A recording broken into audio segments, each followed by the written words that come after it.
तो क्या बताया हमें परमपिता परमेश्वर जी ने? ये नित्य नियम है और नित्य नियम का पेज नंबर है 20 और इसमें वाणी है साहेब कबीर जी की वाणी जो हम रोज पढ़ते हैं। अब इसमें कबीर साहेब अर्थात हमारे पूज्य गुरुदेव सतगुरु रामपाल जी हमें क्या निर्देशित कर रहे हैं। हालांकि ये वाणियां परम पूज्य सतगुरु रामपाल जी भगवान आज भी नए सिरे से लिख सकते थे। जो कबीर सागर आप जी पढ़ते हैं, जो 650 साल पहले कबीर जी ने धर्मदास जी के माध्यम से लिखवाया था, चाहें तो सतगुरु रामपाल जी भगवान 1 सेकंड में उसके जैसे लाखों कबीर सागर लिख सकते हैं। 1 सेकंड में, क्योंकि परमात्मा के लिए कुछ भी असंभव नहीं है। कुछ भी 1 सेकंड में परमात्मा पूरी धरती को कबीर सागरों से ढक सकता है। वो इतना सामर्थ्यवान होता है, वो जो चाहे सो कर सकता है परमात्मा। लेकिन वर्तमान में यदि वो कबीर जो कि सतगुरु रामपाल जी के रूप में धरती पर प्रकट हैं, अगर खुद आद वो ग्रंथ लिखते और उसके बाद वो हमें सुनाते पढ़ाते, तो कोई भी व्यक्ति उनकी बातों पर यकीन नहीं करता कि ये तो इनकी मन गढ़ंत बातें हैं, इन्होंने अपने से लिख दिया और अपना ही ये प्रचार कर रहे हैं। इसलिए उन्होंने ये सारे ग्रंथ, सारी किताबें आज से पहले वो जिस भी साधु महात्मा संत या कोई जिंदा महात्मा जिस भी रूप में परमात्मा आते रहते हैं, उन रूपों में या फिर अपनी आत्माओं के माध्यम से परमात्मा जो है वाणियां, साखियां, दोहें लिखवाते रहते हैं। और आज पीक टाइम आ गया भक्ति का, आज ये प्राइम टाइम है भक्ति का। आज परमात्मा ने जो जो लिखा आज से पहले या जो जो अपने संतों के माध्यम से लिखवाया, आज परमात्मा उसका खुलासा करेंगे। आज हम आत्माओं को बताएंगे, समझाएंगे कि उन साधु संत महात्माओं के जीवन का क्या मकसद था, क्यों इन्होंने समाज से इतना संघर्ष किया, भक्ति के लिए उन्होंने इतना संघर्ष किया, क्यों वो साधु संत महात्मा हमारे लिए इतने मोटे मोटे सदग्रंथ जो है वो लिख कर छोड़ गए। तो आज सतगुरु रामपाल जी भगवान हमें वो भेद बता रहे हैं ताकि हमें विश्वास हो सके कि हाँ, भक्ति से ही मोक्ष होगा और बिना गुरु के, बिना सतगुरु के भक्ति की शुरुआत नहीं हो सकती। और सच्चे सतगुरु वर्तमान में धरती पर खुद सतगुरु रामपाल जी स्वयं हैं। तो उन्होंने हमें क्या बताया? साहेब कबीर जी की वाणी, गुरु से अधिक ना कोई ठहराही और मोक्ष पंथ नहीं गुरु बिन पाई। स्पष्ट कर दिया परमात्मा ने।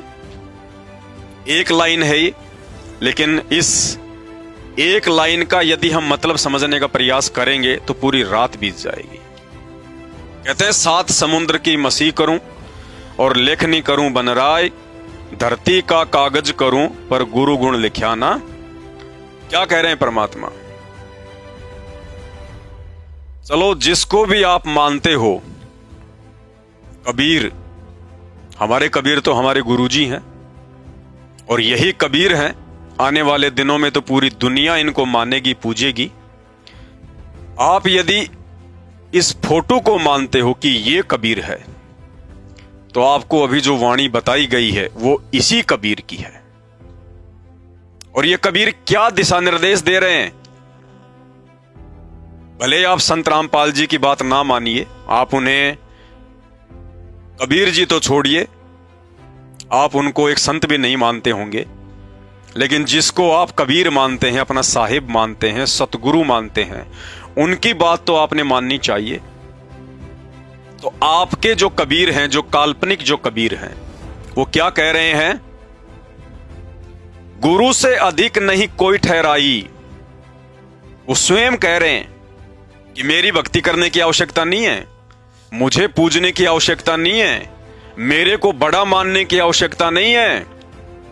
उन्होंने क्या कहा कि भक्ति बिना सतगुरु के सफल नहीं हो सकती।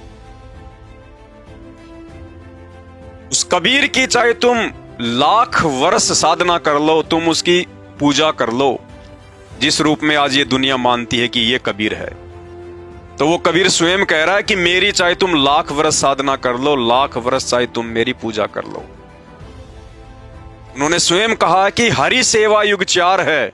हरि यानी भगवान परमात्मा कबीर। हरि सेवा युग 4 है, गुरु सेवा पल एक। यानी सच्चे गुरु की यदि हमने एक पल आंख झपकने जितने समय भी कोई सेवा कर दी, उनके द्वारा बताई गई हमने वो मंत्र जाप किए, आरती की, हमने उनके सत्संग सुने, तो कहते हैं हरि सेवा युग 4 है। उस कबीर की, जिसे दुनिया कबीर मानती है फोटोओं में, उसकी चाहे आप 4 युग तक सेवा कर लो, भक्ति कर लो, उसकी पूजा कर लो, दीप जला लो, दंडवत कर लो। और गुरु सेवा पल एक, यानी सच्चे गुरु की सेवा के आगे, सच्चे गुरु की भक्ति के आगे, सच्चे गुरु की पूजा के आगे उस कबीर की 4 युगों की पूजा भी फैल है। ये खुद उस कबीर की वाणी है। क्या कह रहे हैं? गुरु से अधिक नहीं कोई ठहरा ही, यानी कोई भी भगवान, कोई भी देवी देवता उस सतगुरु के आगे, गुरु के आगे ठहर ही नहीं सकता, टिक ही नहीं सकता। गुरु से बड़ा वो हो ही नहीं सकता भक्ति मार्ग में। गुरु से अधिक नहीं कोई ठहरा ही, और मोक्ष पंथ नहीं गुरु बिन पाई। अब आप और हमारे को 84 लाख योनियों से भिन्न ये मानव शरीर क्यों मिला? मोक्ष के लिए मिला।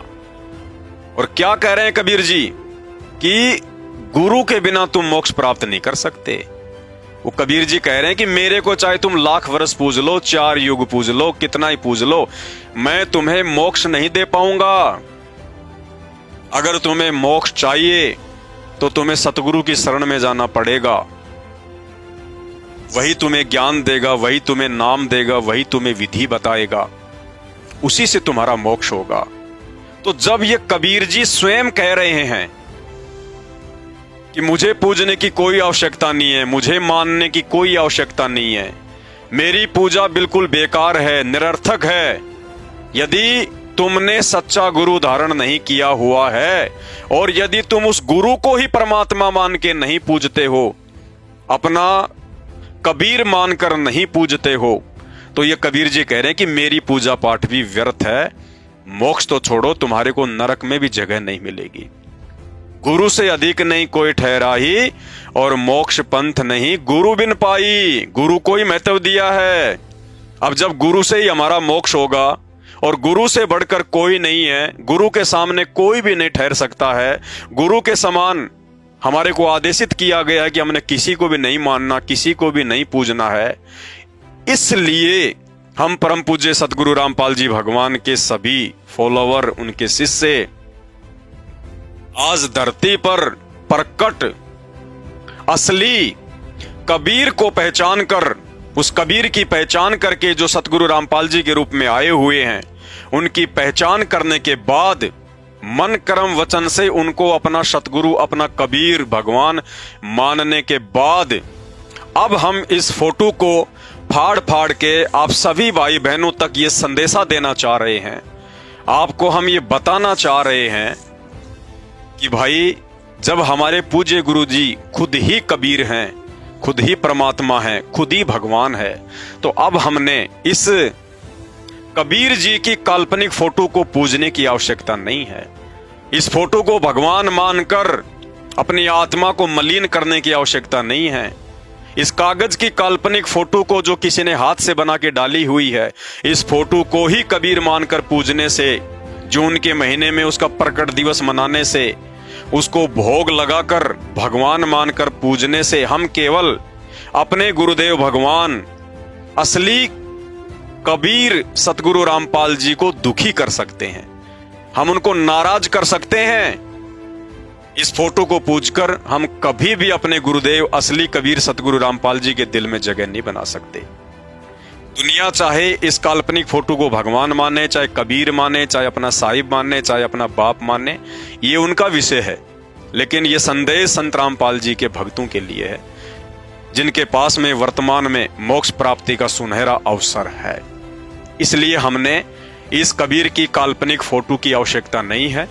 साध संगति से जुड़े हुए भगत भाई बहनों ने इस कबीर की काल्पनिक फोटो को अपने अपने घरों से और अपने अपने घट से निकाल दिया है।